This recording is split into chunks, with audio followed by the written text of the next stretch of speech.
கேள்வி பார்வையாளருக்கு வணக்கம். இந்த நேர்காணலில் நாம் சந்திக்க இருக்கும் சிறப்பு விருந்தினர் மக்கள் உரிமை பாதுகாப்பு மையத்தின் வழக்கறிஞர் வாஞ்சிநாதன் அவர்கள். சார் வணக்கம். வணக்கம். குடியரசுத் தலைவர் மற்றும் ஆளுநருக்கு கால நிர்ணயம் செய்த உச்சநீதிமன்றத்துக்கு 14 கேள்விகளை குடியரசுத் தலைவர் திரௌபதி முர்மு அவர் கேட்டிருந்தாங்க. இது சம்பந்தமாக உச்சநீதிமன்றத்தினுடைய தலைமை நீதிபதி அவர் அனைத்து மாநில அரசுகள் பதிலளிக்குன்னு சொல்லிட்டு ஒரு கடிதம் அனுப்பியிருக்காங்க. இந்த சம்பவம் நாடு முழுவதும் மிகப்பெரிய ஒரு பேசுபொருள் ஏற்படுத்திருக்காங்க. இந்த சம்பவத்தை நீங்க எப்படி பார்க்குறீங்க? ஒன்றிய அரசின் இந்த கேள்விகள், அதாவது குடியரசுத் தலைவர்களின் கேள்வின்றது ஒன்றிய அரசோட கேள்வி தான். இப்போ மோடி அரசின் கேள்விகள் உச்சநீதிமன்றத்துக்கு ஆளுநர் அதிகாரம் தொடர்பாக, குடியரசுத் தலைவரின் அதிகாரம் தொடர்பாக, குறிப்பாக சட்டப்பேரவையில் அல்லது பாராளுமன்றத்தில் சட்டம் நிறைவேற்றி அனுப்பும்போது ஆளுநர் குடியரசுத் தலைவரின் அதிகாரங்கள் என்ன என்பது தொடர்பான ஏற்கனவே உச்சநீதிமன்ற தீர்ப்பு கடந்த ஏப்ரலில் வந்துச்சு. 2 நீதிபதிகள் கொண்ட அமர்வில் நீதிபதி திரு பர்திவாலா, நீதிபதி திரு மகாதேவன், தமிழ்நாட்டை சேர்ந்தவர், 2 நீதிபதிகளும் மிக தெளிவாக ஒரு வரலாற்று சிறப்புமிக்க தீர்ப்பை, அரசியல் சட்டத்தின் நோக்கத்தை சரியான பொருளில் புரிந்து ஒரு கூட்டாட்சி முறையை வெளிப்படுத்தி 2 பேரும் தீர்ப்பு கொடுத்தாங்க. இப்போ அந்த தீர்ப்பில் சந்தேகம் கேள்வின்றதெல்லாம் யாருக்கும் ஒன்றும் கிடையாது. ஆனால் என்ன இப்போ ஒன்றிய அரசாங்கம், மோடி அரசாங்கம் என்ன நினைக்குதுன்னா, ஆளுநரின் அதிகாரத்துக்கு கடிவாளம் போடப்பட்டால், அரசியல் சட்டப்படி செயல்பட சொன்னால், பிஜேபி ஆளாத மாநிலங்களில் எப்படி அரசியல் பண்ணுறது, எவ்வாறு அந்த மாநில அரசை கட்டுப்படுத்துவது, மாநிலத்தின் கல்வி, குறிப்பாக உயர்கல்வியை எப்படி கட்டுப்படுத்துறது. இப்போ இங்கே தமிழ்நாட்டில் RN ரவி அவர்கள் வந்ததுலேருந்து ஒரு பேரலல் கவர்மெண்ட்டாக அவர் நடத்திட்டு இருக்கார். குறிப்பாக பல்கலைக்கழகங்களில், எல்லா பல்கலைக்கழகங்கள்லையும் அதாவது ஆளுநர் அணி, அரசாங்க அணி இப்படி மாறிடுச்சு. அதனால் ஒட்டுமொத்த கல்வியே சிதைந்து உயர்கல்வியே சிக்கலில் இருக்குது தமிழ்நாட்டில்.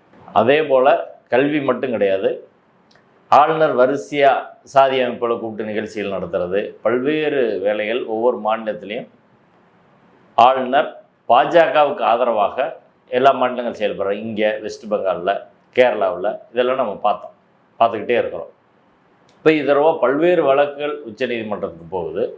பஞ்சாப் கவர்மெண்ட் வழக்கு போடுறாங்க, கேரளா கவர்மெண்ட் வழக்கு போடுறாங்க, தமிழ்நாடு கவர்மெண்ட் வழக்கு போடுறாங்க. இந்த வழக்கு கூட ஒரு 10க்கு மேலான சட்ட மசோதாக்கள், அதாவது பல்கலைக்கழகங்களில் துணைவேந்தரை நியமிக்கும் அதிகாரம் ஆளுநருக்கு தமிழ்நாடு சட்டப்பேரவை ஏற்கனவே கொடுத்துருந்தாங்க பழைய சட்டங்களில். இப்போ Madurai Kamaraj university act, Madras university act எல்லாத்துலேயும் அந்த துணைவேந்தரை நியமிக்கும் அதிகாரம் நம்ம தான் தமிழ்நாட்டு மக்களின் சார்பிலே தமிழ்நாடு சட்டப்பேரவையால் நிறைவேற்றப்பட்ட சட்டத்தின்படி ஆளுநருக்கு போச்சு. இப்போ ஆளுநர் அதில் முழுசாக அரசியல் செய்ய ஆரம்பித்த உடனே அதை தமிழ்நாடு அரசாங்கம் சட்டப்பேரவையில் மீண்டும் சட்ட திருத்தம் கொண்டு வந்து ஆளுநருக்கான அதிகாரம், துணைவேந்தரை நியமிக்கும் ஆளுநர் அதிகாரத்தை மாற்றி அதை அரசாங்கத்துக்கு எடுத்துக்கிட்டாங்க. அவ்வளோதான். அதிலே ஒரு குறைதான் இருக்குது. வேந்தராக துணைவேந்தர் தான் இன்னும் நீடிக்கிறார், இது ஆளுநர் தான் நீடிக்கிறார். அது வேந்தர்ன்றதையும் தமிழ்நாடு அரசு எடுத்துருக்கலாம். ஆனால் இவங்க லிமிட் அவ்வளோதான், அதுக்கு மேலே அவங்க போக மாட்டாங்க. ஆனால் துணைவேந்தர் நியமிக்கும் அதிகாரத்தை எடுத்தது கூட பொறுத்துக்கிற முடியாத ஆளுநர், ஒன்றிய அரசாங்கம் அப்படியே அந்த 10 சட்ட மசோதாவையும் கிடப்பில் போட்டார். 2021 திமுக அரசு வந்தோடனே நிறைவேற்றி அனுப்பணும், அப்படியே போட்டாங்க. ஓகே. அதற்கு பிறகு 2 வருஷம் பொறுத்து பார்த்துட்டு 2023 வழக்கு போட்டு அது 25 தான் தீர்ப்பே வந்துச்சு, போன ஏப்ரலில். அதில் மிக தெளிவாக உச்சநீதிமன்றம் சொல்லியிருக்கு, ஆளுநருக்கான அதிகாரம் என்பது தனித்த அதிகாரம் கிடையாது. சட்டப்பேரவை அமைச்சரவையின் முடிவுக்கு கட்டுப்பட்டவர் தான் ஆளுநர்.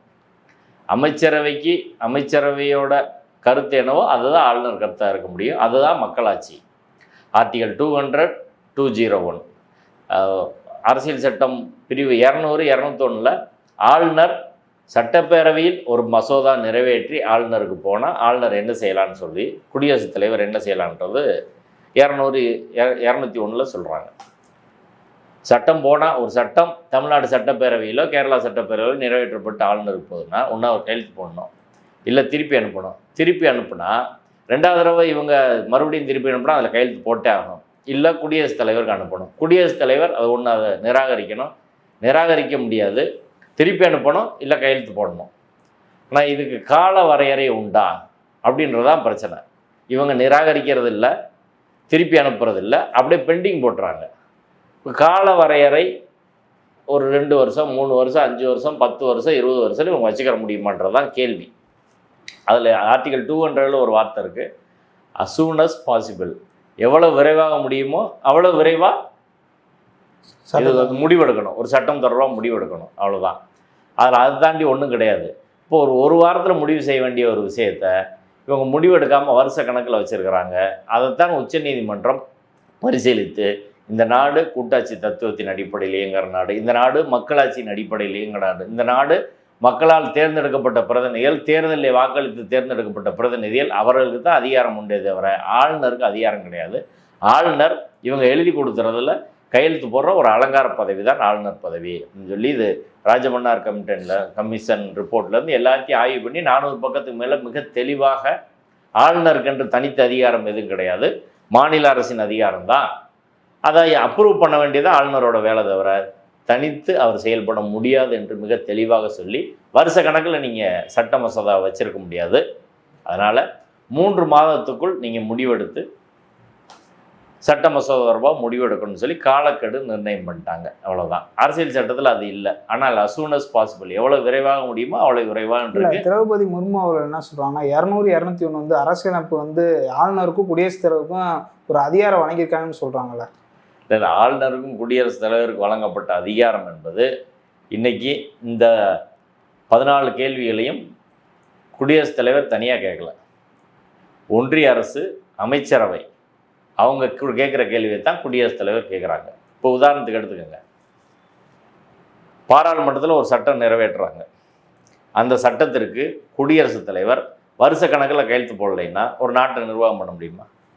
இப்போ மோடி அரசாங்கம் பிஜேபி பாராளுமன்றத்தில் ஒரு சட்டம் கொண்டு வராங்க. அந்த சட்டத்துக்கு முர்மு அவர்கள் கையெழுத்து போடாமல் 2 வருஷம் வைக்கிறாங்க. மோடி அரசு பொறுத்துக்கிறமா சொல்லுங்கள்? இந்த காங்கிரஸ் ஆட்சியில் ஒரு குடியரசுத் தலைவர் இருக்கார், மோடி பிரதமராக இருக்கார். இவங்க கொண்டு வர சட்டத்தை எல்லாத்தையும் அவர் நிராகரிக்கிறார். என்ன செய்வீங்க? அப்படியே வச்சுக்கிறாரு, பெண்டிங் போட்டு எந்த நடவடிக்கை எடுக்காமல். நாட்டை நிர்வாகம் பண்ண முடியுமா சொல்லுங்கள்? இப்போ சட்டம் கொண்டு வர்ற உரிமை அதிகாரம் பாராளுமன்றத்துக்கு சட்டமன்றத்துக்கு உண்டு. அதை ஒரு தனிநபராக குடியரசுத் தலைவரோ அல்லது கவர்னரோ வந்து நிறுத்த முடியும் அப்படின்னு சொன்னால் இதுக்கு பேர் மக்களாட்சியா? இப்போ மக்களாட்சின்ற கான்செப்ட் எதுக்கு வந்துச்சு? நீங்கள் இதுக்கு முன்னாடி என்ன இருந்துச்சு? மன்னராட்சி. மன்னராட்சி என்ன? மன்னர் சொல்கிறதான் சட்டம். மன்னர் மத குருக்கள் இவங்க 2 பேர் சொல்கிறதான் சட்டம். வேறு யாரும் ஒன்றும் பேச முடியாது. மன்னர் யாரை வேணாலும் அவனை தூக்கிட்டு வந்து வெட்டுனா வெட்டிடுவாங்க. மதகுரு யாரை வேணாலும் தண்டனைன்னு சொன்னால் அது தண்டனை தான். எந்த பெண்ணையும் தூக்கிட்டு வரலாம், எந்த நிலத்தையும் யாருக்கு வேணாலும் கொடுக்கலாம், எப்படி வேணாலும் செயல்படலாம். மன்னர் நினச்சதான். மன்னர் கோபம் தான் அவங்களை கொன்றுவார். ஆனால் இன்றைக்கி முதல்வர் கோபம் தான் அவங்களை கொல்ல முடியுமா? பிரதமர் கோபம் தான் அவங்களை கொல்ல முடியுமா? இப்போ அவருக்கு எதிராக ஒரு பத்திரிகையாளர் வந்து பிரதமர்கிட்ட கேள்வி கடுமையாக இருக்கிறாரு, கோபம் வருது, இவனை கூட்டு போய் சுட்டு கொள்ளுங்க, யானையில் வச்சு மிதிங்க அப்படி சொல்ல முடியுமா? சொல்ல முடியாது. சரிங்களா? யாராக இருந்தாலும் சொல்ல முடியாதுன்றதான் நிலைமை. அப்போ என்ன இங்கே பொருள் என்ன அப்படின்னா, இங்கே சர்வாதிகாரம் நடக்கவில்லை, மன்னராட்சி மத குருமார்கள் ஆட்சி நடக்கவில்லை. அந்த ஆட்சியெல்லாம் மிக மோசமான ஆட்சி. மக்கள் அங்கே அடிமைகளாக கருதப்பட்டார்கள். இது உலகம் முழுவதும் மதமும் மன்னர்களும் சேர்ந்துக்கிட்டு மிகப்பெரிய தாக்குதலை மக்கள் மீது தொடுத்தாங்க. அதற்கு எதிராக மக்கள் கிளர்ந்தெழுந்து பல்வேறு இடங்களில் போராடி அதில் தான் இந்த கான்செப்ட்லாம் வந்துச்சு. சுதந்திரம், சமத்துவம், சகோதரத்துவம், எல்லோரும் சமம். ஆர்டிகல் 14 சட்டத்தின் முன் எல்லோரும் சமம்ன்றர்கள் இந்திய அரசியல் சட்டத்தில். இதெல்லாம் மிகப்பெரிய போராட்டத்தில் பல ஆயிரம் பேர் உயிரை கொடுத்து வந்த ஒரு கான்செப்ட்டு.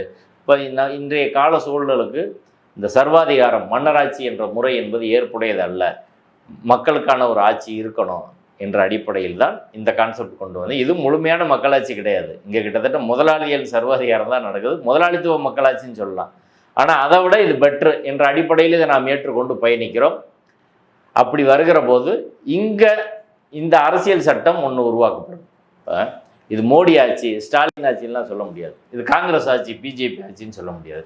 எந்த கட்சி வேணாலும் ஜெயிச்சு ஆட்சி அமைக்கலாம், யார் வேணாலும் பாராளுமன்றத்தில் மெஜாரிட்டி இருக்கலாம். ஆனால் அரசியல் சட்டப்படி தான் அவங்க ஆட்சி நடத்த முடியும். அதுதான் ரூல் ஆஃப் லா, அதுதான் சட்டத்தின் ஆட்சி. இல்லைன்னா எந்த கட்சி வேணாலும் நினச்சா என்ன வேணாலும் பண்ணிட்டு போகலாம். இப்போ ஒரு அரசியல் சட்டம் இருக்குது, பிஜேபி வந்து தூக்கி போட்டு வேறு எதுவும் மாற்ற முடியுமா? அப்படி மாற்ற முடியாது. அப்போ அரசியல் சட்டம் என்பது சிறுபான்மை மக்களுக்கு, பட்டியல் சமூக மக்கள், ஓபி சமூக மக்களுக்கு, பெண்களுக்கு எல்லாம் வந்து ஒரு அவர்களை எல்லாம் வளர்த்தெடுப்பதற்கான பல்வேறு உரிமைகளை அவர்களுக்கு கொடுத்துருக்குறாங்க. குடிமக்களுக்கு அடிப்படை உரிமைகள் கொடுத்துருக்குறாங்க, மத வழிபாட்டு சுதந்திரத்தை கொடுத்துருக்குறாங்க, பேச்சுரிமையை கொடுத்துருக்குறாங்க. இதெல்லாம் ஒரு கட்சி வந்தால் எல்லாம் தூக்கி எறிஞ்சிட முடியாது. அதனால தான் ஜெகதீப் தங்கர் இப்போ பதவி நீக்கம் ரிசைன்மெண்ட் போனார்ல, அவர் கூட இந்த ஆளுநர் வழக்கு வருகிற போது உச்சநீதிமன்றம் எப்படி குடியரசுத் தலைவருக்கு உத்தரவு போட முடியும் அப்படின்னு கேட்டு, பாராளுமன்றத்துக்கு தான் அதிகாரம், வேற யாருக்கு இந்த நாட்டில் அதிகாரம் கிடையாதுன்னு சொன்னாங்க. சூப்பர் பாராளுமன்றம் கூட கேட்டாங்க. நீங்கள் நான் கேட்டாங்க. அப்போ அதுக்கு தலைமை நீதிபதி பதில் சொன்னார், பாராளுமன்றம் பெருசு, சுப்ரீம் கோர்ட்டு பெருசு அப்படின்லாம் சொல்ல முடியாது. பாராளுமன்றம் பெருசு கிடையாது, சுப்ரீம் கோர்ட்டும் பெருசு கிடையாது, அரசியல் சட்டம் தான் பெருசு. இந்த குரானும் பெருசு கிடையாது, பைபிளும் பெருசு கிடையாது, பகவத்கீதையும் பெருசு கிடையாது, யார் கருத்தும் பெருசு கிடையாது. இங்கே அரசியல் சட்டம் என்று ஒன்று இருக்கிறது, அதுதான் எல்லாருக்குமான வழிகாட்டி. அதை மீறி யாரும் செயல்பட முடியாது. அதன் பெயரால் உறுதிமொழி எடுத்துக்கொண்டு தான் பிரதமர் வருகிறார், அரசியல் சட்டத்தின் பெயரால் உறுதிமொழி எடுத்துக்கொண்டு தான் முதல்வர் வருகிறார், அரசியல் சட்டத்தின் பெயரால் உறுதிமொழி எடுத்துக்கொண்டு தான் அமைச்சர்கள், நீதிபதிகள், உச்சநீதிமன்ற தலைமை நீதிபதி, குடியரசுத் தலைவர் எல்லாருமே நாங்கள் அரசியல் சட்டத்தை பாதுகாப்புன்னு தான் நீங்கள் வரீங்க, உங்கள் கொள்கையை பாதுகாப்புன்னு வரல. ஆர்எஸ்எஸ் கொள்கையை பாதுகாப்புன்னு மோடி உறுதிமொழி எடுத்தார் இல்லை? திமுக கொள்கையை பாதுகாப்புன்னு ஸ்டாலின் அவர்கள் உறுதிமொழி எடுக்கலை இல்லை? அப்போ எல்லாரும் அரசியல் சட்டத்துக்கு கட்டுப்பட்டவர்கள் அப்படின்றதான் முக்கியமானது. நீதிபதிகள் கூட அவங்க சொந்த கருத்தை அங்கே திணிக்க முடியாது, ஐடியாலஜியை திணிக்க முடியாது, அரசியல் சட்டப்படி தான் செயல்பட முடியும். நீதிபதிகளுக்கு அதான் நிலைமைன்னா எல்லாருக்கும் அதான். இப்போது ஒரு மக்களாட்சி அப்படின்ற கான்செப்ட் அரசியல் சட்டப்படியில் தேர்ந்தெடுக்கப்பட்ட யாருக்கு அதிகாரம் இருக்குன்றதா கேள்வி. இப்போ பாஜக என்ன சொல்கிறாங்க, குடியரசுத் தலைவருக்கு, அதாவது ஒன்றிய அமைச்சரில் அவங்க இருக்கிறதுனால குடியரசுத் தலைவருக்கு, இங்கே அங்கே இல்லாதனால ஆளுநருக்கு தான் அதிகாரம் அப்படின்னு சொல்கிறாங்க. அப்படின்னா இது மீண்டும் மக்களாட்சி இல்லை, மன்னராட்சி, மீண்டும் சர்வாதிகாரம் அப்படின்றதான் சொல்கிறாங்க. பல கோடி மக்கள் நம்ம ஓட்டு போட்டு தேர்ந்தெடுத்து பிரதிநிதிகளை சட்டப்பேரவைக்கு அனுப்பி சட்டப்பேரவையில் விவாதித்து ஒரு கூட்டு முடிவாக எடுத்து அமைச்சரவையிலேருந்து ஆளுநருக்கு அனுப்புனா ஒரே ஒரு ஆளுநர் அதை நிராகரிக்க முடியும், நான் என் முடிவே எடுக்காமல் பல வருஷம் வச்சுக்கிற முடியும் அப்படின்னு சொல்லி அதுக்கு ஒரு உச்சநீதிமன்றமோ அதற்கு ஒரு அரசாங்கமோ ஆதரவளித்தால் அது ஜனநாயக ஆட்சியான்னு நம்ம கேட்குறோம், மக்களாட்சியான்னு கேட்குறோம். பிறகு எதுக்கு தேர்தல் வைக்கணும், பிறகு மக்கள் தேர்ந்தெடுக்கணும்? இது உலகின் மிகப்பெரிய ஜனநாயக நாடு இந்தியா அப்படின்னு மோடி போராட்டத்தெல்லாம் சொல்கிறாரு. ஆனால் இங்கே யாருக்கு அதிகாரம் இருக்கணும்? ஒரு ஒன்றிய அரசு நியமிக்கப்பட ஒரு அதிகாரி தான் ஒரு ஆளுநர். அவர் ஒரு மாநில அரசின் செயல்பாட்டை தடுத்து நிறுத்த முடியும் அப்படின்னா அது எப்படி சரியாக இருக்கும்? அது மக்களாட்சின்ற கான்செப்டே அடிபட்டு போகுது. சரிங்களா? நாளைக்கு பிஜேபி ஆட்சியில் இல்லை, காங்கிரஸ் வருது, காங்கிரஸ்லேருந்து ஒரு கவர்னர் போட்டு உத்தரப்பிரதேசத்தில் எந்த சட்டத்தையும் நாங்கள் ஏற்றுக்கிற மாட்டோம் அப்படின்னு நிறுத்தி வச்சுட்டா அவங்க ஒத்துக்குருவாங்களா சொல்லுங்கள்? ஒத்துக்குருவாங்களா? இன்னைக்கு பாராளுமன்ற சட்டத்தை முர்மு இன்னைக்கே மாறி ஒரு சட்டத்தை ஏற்க மாட்டேன்னு சொன்னால் இவங்க ஒத்துக்குருவாங்களா? எவ்வளோ பெரிய நாட்டில் அரசியல் சட்ட கான்ஃப்ளிக்ட் வந்துடும், ரன் பண்ண முடியாது கவர்மெண்ட்டையே. இப்போ என்ன வகை திசை வழியில் இந்த பாஜக அரசாங்கம் செல்கிறது அப்படின்றதான் இப்போ பிரச்சனை. ஆனால் உச்சநீதிமன்றம் ஏற்கனவே தனது தீர்ப்பில் மிக தெளிவாக சொல்லியிருக்கு. இன்னைக்கின்ற வழக்கு விசாரணைக்கு வருகிற போது 5 நீதிபதிகள் அமர்வில் கேரள அரசின் சார்பில் மூத்த வழக்கறிஞர் கே வேணுகோபால் இந்த வழக்கை விசாரணைக்கு எடுத்ததே தப்பு, நாங்கள் அதை எடுத்து ஆர்கியூ பண்ணுறோம் அப்படின்னு அவர் சொன்னார். தமிழ்நாடு அரசின் சார்பில் மூத்த வழக்கறிஞர் வில்சன் அவர்கள் இந்த வழக்கை எடுத்திருக்கவே கூடாது, ரெஃபரன்ஸை நிராகரிச்சிருக்கணும் என்பதுதான் எங்கள் கருத்து, நாங்கள் ஆர்கியூ பண்ணணும் அப்படின்னு சொன்னாங்க. இப்போ உச்சநீதிமன்றத்தின் நீதிபதிகள் இது ஒரு கவர்மெண்ட் பிரச்சனை கிடையாது, ஒட்டுமொத்தம் எல்லா அரசுக்குமான பிரச்சனை தான். அதனால் எல்லா மாநில அரசுக்கும் நாங்கள் நோட்டீஸ் கொடுக்குறோம். அடுத்த வாரம் செவ்வாய்க்கிழமை மறுபடியும் போடுறோம். ஆகஸ்ட் நடுவில் ஆகஸ்ட் 15, 16 அந்த டயத்தில் இந்த வழக்கை நாங்கள் ஆகஸ்ட் நடுவில் விசாரித்து தீர்ப்பு சொல்கிறோம் அப்படின்னு சொல்லியிருக்கிறாங்க. இப்போ அதில் என்ன உச்சநீதிமன்றத்துக்கான அதிகாரம் அப்படின்னா ஆர்டிகல் 143 அப்படின்றதான் ஒரு குடியரசுத் தலைவர், அதாவது ஒன்றிய அமைச்சரவை பொது நலன் வாய்ந்த விஷயங்களில் சட்டம் தொடர்பாகவோ ஒரு பொருள் தொடர்பாகவோ ஒரு சந்தேகம் இருக்குது, விளக்கம் தேவைப்படுதுன்னா உச்சநீதிமன்றத்துக்கு விளக்கம் கேட்டு அனுப்பலாம். உச்சநீதிமன்றம் அப்படி விளக்கம் கேட்டாங்கன்னா அந்த விளக்கம் கேட்குறதுக்கு உச்சநீதிமன்றம் இதற்கு நாங்கள் விளக்கம் தர முடியாது என்று நிராகரிக்கலாம் அல்லது விளக்கம் தரலாம். அதான் தமிழ்நாடு அரசு சொல்கிறாங்க. ஏற்கனவே 2 நீதிபதிகள் அமர்வது வழங்கிய தீர்ப்பு, நீதிபதி திரு பர்திபாலா, நீதிபதி திரு மகாதேவன் வழங்கிய தீர்ப்பு மிக தெளிவாக இருக்குது. அதில் சந்தேகத்துக்குன்னே வேலை கிடையாது. அதனால் இதை நிராகரிக்கணுன்றா தமிழ்நாடு அரசு கேட்குறாங்க. கேரள அரசு அதுதான் சொல்கிறாங்க. ஆனால் ஒன்றிய அரசாங்கம் அவங்க தான் இதை கேட்டிருக்கிறாங்க. இதில் விளக்கம் வாங்கி நம்ம இந்த தீர்ப்பை முடக்கணும் அப்படின்றத அவங்களோட நோக்கம். இந்த நோட்டீஸே வந்து எப்படி சொல்கிறாங்கன்னா, இப்போ பல்வேறு மாநிலங்களில் பாஜக தான் ஆட்சி ஆள்றாங்க. அங்கே போகும் பட்சத்தில் அது பாஜக ஆதரவான நிலைப்பாடு தான் எடுக்கணும் ஒரு கருத்து வைக்கிறேன். இல்லை, அவங்க என்ன வேணாலும் உச்சநீதிமன்றத்தில் வாதம் பண்ணலாம். அது பாஜக ஆளாத மாநிலங்கள் நிறைய இருக்குது, அவங்களும் வாதம் பண்ணுவாங்க. இறுதியாக கேட்டு உச்சநீதிமன்றம் இதை ஏற்கலாம், ஏற்க மறுக்கலாம், இல்லை இதுக்கு விளக்கம் கொடுக்கலாம், எது வேணாலும் செய்யலாம். ஆனால் நிச்சயமாக வந்து மக்களாட்சியின் மாண்பை காக்கும் வகையில் தான் உச்சநீதிமன்றம் செயல்படுதான் நான் நம்புகிறேன். ஏன்னா நீங்கள் கவர்னர் இப்போ அந்த தீர்ப்பில் என்ன சொல்லியிருக்காங்க, ஆர்டிகல் 200(201)ல் எல்லையற்ற அதிகாரம் காலம் பூரா நாங்கள் வச்சுக்கிறோம் அப்படின்னு உச்சநீதிமன்றம் சொல்ல முடியுமா சொல்லுங்கள்? 3 மாதத்துக்குள்ள நீங்கள் முடிவெடுங்கன்னு சொல்லியிருக்காங்க. இதை பிஜேபி பிரச்சனை பண்ணுறாங்க. என்ன, எவ்வளோ காலம் வேணாலும் நாங்கள் வச்சுக்கிடுவோம் அப்படின்றது எப்படி சரியாக இருக்குன்னு சொல்லுங்கள். யாரால் அந்த இவர்கள் வைக்கிற விளக்கத்தை ஏற்றுக்கொள்ள முடியுமா? 2 தான் அவங்க சொல்கிறாங்க. எவ்வளோ காலம் வேணாலும் வச்சுக்கிடுவோம், இது கால வரை நீங்கள் நிர்ணயம் பண்ணுறதுக்கான அதிகாரம் கோர்ட்டு கிடையாதுன்னு அவங்க சொல்கிறாங்க. 2வது, எப்படி முடிவெடுக்க வேண்டும் என்று குடியரசுத் தலைவருக்கோ ஆளுநருக்கோ உத்தரவிட முடியாது அப்படின்னு அதான் ஒன்றிய அரசோட கோரிக்கை நீதிமன்றத்தில். உச்சநீதிமன்றம் எப்படியெல்லாம் ஆளுநரும் குடியரசுத் தலைவரும் செயல்படணும் அந்த அதிகாரத்தெல்லாம் வரையறுக்கலை. இந்த மசோதா வருகிற போது, சட்டப்பேரவையில் சட்டம் நிறைவேற்றப்பட்டு வருகிற போது என்ன செய்யணுன்றதான் சொல்லியிருக்கிறாங்க. நீ காலத்துக்கு வச்சுக்கிற முடியாது, 3 மாதத்தில் முடிவெடுத்து பண்ணணும். அதைத்தான் அந்த பிரிவு வலியுறுத்துதுன்னு சொல்கிறாங்க. உச்சநீதிமன்றம் தனியாக ஒன்றும் அப்படி சொல்லலை. ஆர்டிகல் 200(201)ஓட நோக்கம் அரசியல் சட்டத்தில் அந்த சட்டங்கள் அந்த பிரிவுகள் இருப்பதின் நோக்கம் என்பது ஒன்றிய அரசின் பிரதிநிதியாக இருக்கக்கூடிய ஆளுநர் அவரோட அதிகாரம் என்ன அப்படின்றத பொருள் விளக்கம் சொல்லியிருக்கிறாங்க. அதை தாண்டி ஒன்றும் இல்லை. இவர் ரொம்ப காலம் அந்த மசோதாக்கள் மீது நடவடிக்கை எடுக்காமல் இருந்ததுனால அதை செல்லும் என்று அறிவித்திருக்கிறார்கள். அவ்வளோதான் விஷயம், சரிங்களா?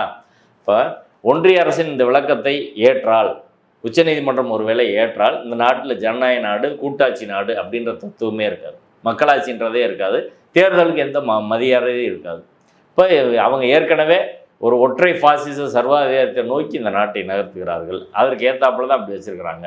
இப்போ ஆளுநரை வைத்து செய்யும் அரசியல் சிக்கலாகும் என்ற சூழ்நிலையில் பாஜக இந்த விஷயத்தை கையில் எடுத்து இன்றைக்கி அந்த தீர்ப்பை முடக்கிறதுக்கான வேலையை வந்து செய்கிறாங்க. ஆனால் இந்தியா கூட்டணி கட்சிகள் விடக்கூடாது. இதை பெரிய அளவில் வெளியில் கொண்டு வந்து பேசி கடுமையாக போராடி நிச்சயமாக அந்த தீர்ப்பை நிலைநாட்ட வேண்டும். அந்த தீர்ப்பு என்பது ஒரு வரலாற்று முக்கியத்துவம் வாய்ந்த தீர்ப்பு.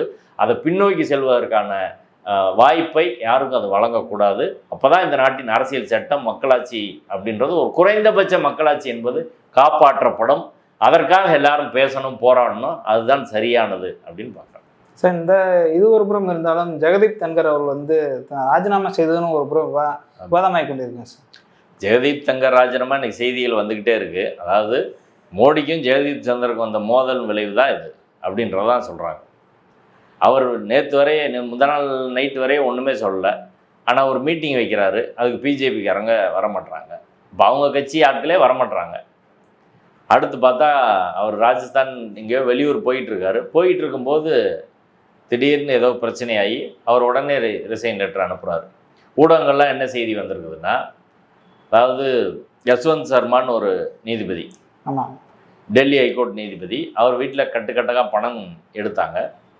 அந்த எடுத்த பணம் தொடர்பாக பல்வேறு பிரச்சனைகள் வந்து உச்சநீதிமன்றம் விசாரணை கமிட்டி போட்டு இன்றைக்கி பிஜேபி அரசாங்கம் நாங்கள் அவரை நீக்குவதற்கான தீர்மானம் கொண்டு வருவோம், இம்பீச்மெண்ட் கொண்டு வருவோம் அப்படின்னு சொன்னாங்க. ஏன்னா உயர்நீதிமன்ற உச்சநீதிமன்ற நீதிபதிகளை பாராளுமன்றத்தின் மூலம் தான் நீக்க முடியும். அதுக்கான தீர்மானத்தை கொண்டு வரணும்னு முதல்ல பேசுனாங்க, கவர்மெண்ட்டே முன்னெடுக்கணும். அப்புறம் என்ன நடந்துச்சுன்னு தெரியல, திடீர்னு பல்ட்டி அடித்து கவர்மெண்ட்டுக்கு அதுக்கும் தொடர்பு கிடையாது, இது எம்பிக்கள் தனிப்பட்ட முறையில் பண்ணுவாங்கன்னு சொல்லி அந்த பிரச்சனையிலேருந்து பின்வாங்கிட்டாங்க. இந்தியா கூட்டணியை என்ன பண்ணாங்கன்னா, அவங்க போய் ஒரு 100 எம்பிகிட்ட கையெழுத்து வாங்கி நாடாளுமன்றத்திலையும் 50 எம்பிக்கு மேலே கையெழுத்து வாங்கி ராஜ்யசபாவில் கொடுத்துட்டாங்க. இங்கே குடியரசு துணைத் தலைவரிடம் ராஜ்யசபா அவர் பொறுப்பில் தான் இருக்குது. அவர்கிட்ட கொடுத்த உடனே அவர் அதை அக்செப்ட் பண்ணி நோட்டீஸ் ஆர்டர் பண்ணிட்டார். இது வழக்கமாக ரொட்டீன் நடவடிக்கை. உடனே மோடி கோவம் வந்துருச்சு, நீ எப்படி வந்து அவங்க கொடுக்குறத ஏற்றுக்கிட்டு நோட்டீஸ்ன்னு போடலாம், அப்படி பார்த்தா அது பெரிய பிரச்சனையாகும் அப்படி இப்படின்னு இவர்கிட்ட கடுமையாக வாக்குவாதம் பண்ணியிருக்காங்க, அவரை மிரட்டிருக்காங்க. அவர் பதிலுக்கு வந்து சத்தம் போட்டிருக்கிறாரு, அரசியல் சட்டப்படி நான் செஞ்சுருக்கிறேன், எனக்கு அந்த பவர் இருக்குன்னு சொல்லியிருக்காரு. உனக்கு பவர் இருக்கா, உனையுமே தூக்குறோம் பாரு, நம்பிக்கையில்லா தீர்மானம் நாங்கள் கொண்டு வரேன்னு சொல்லி அவரை மிரட்டிருக்காங்க. பிஜேபியிலேருந்து நம்பிக்கையில்லா தீர்மானம் கொண்டு வந்து குடியரசு துணைத் தலைவரை நீக்குவதற்கான முயற்சி தொடங்கி இருக்கிறது. இது தெரிஞ்ச உடனே இது எதுக்கு நம்மளுக்கு என்று அவர் ரிசைன் பண்ணிட்டார். அவ்வளோதான் விஷயம். ஆனால் இந்த உண்மையை யாரும் சொல்ல மறுக்கிறார்கள். ஆனால் இன்றைக்கி ஊடகங்களை கசிஞ்சிக்கிட்டே வருது. இப்போ மோடி என்ற ஒற்றை சர்வாதிகாரி, அவர் சர்வாதிகாரி இருந்தால் நம்ம சொல்லிக்கிட்டே இருந்தோம், சர்வாதிகாரி தலைமையில் ஒரு நாடு இருந்தால், பாசிஸ்ட் கையில் நாடு இருந்தால் எப்படி இருக்கும் அப்படின்றது. ஈடியிலேருந்து பல்வேறு நடவடிக்கை, மக்கள் மீதான அடக்குமுறை, ஊபியில் நடக்கிற என்கவுண்டர்லேருந்து எல்லாத்தையும் பார்த்தோம். இன்றைக்கி அவர்கள் சொந்த கட்சிக்காரர்களே அது பழி வாங்கி இருக்கிறது. குடியரசு துணைத் தலைவருக்கே இந்த நாட்டில் பாதுகாப்பில்லை என்பதுதான் நிலைமை. இப்படிப்பட்ட ஒரு நிலையில தான் டெல்லி அரசியல் என்பது இருக்கிறது. டெல்லி அதிகார வர்க்கத்துக்குள் என்ன நடக்குது அப்படின்றத வெளியே சொல்லாத அளவுக்கு தான் இன்னைக்கு பயந்துக்கிட்டு இருக்கிறாங்க எல்லாருன்றதா. இது ஒரு மக்களாட்சி தத்துவ முறைக்கு மிகவும் மோசமான ஆபத்தானது. இதே தங்கர் பேசினார், சுப்ரீம் கோர்ட் என்ன பெரிய உங்களுக்கு தான் அதிகாரம் இருக்கா அப்படின்னு இவர் வானலாவே அதிகாரம் இருக்கும் மாதிரி பேசினார். அவரே இன்னைக்கு குப்பை தொட்டிக்கு போயிருக்கிறான்றது தான் யதார்த்தமான உண்மை. ஏற்கனவே அத்வானியை அப்படி வீசினார்கள். இப்போ வரலாற்றில் எவ்வளோ பெரிய சர்வாதிகாரம் இருந்தாலும் அவர்கள் கடைசியில் மக்களால் அல்லது ஏதோ ஒரு சூழ்நிலையில் எதிரிகளால் கூட இருப்பவர்களால் வீழ்த்தப்படுவார்கள் என்பதற்கான உதாரணம் தான் குடியரசு துணைத் தலைவரின் வாழ்க்கை. இப்போ அவர் அரசியல் வாழ்க்கை என்பது முடிஞ்சிருச்சு.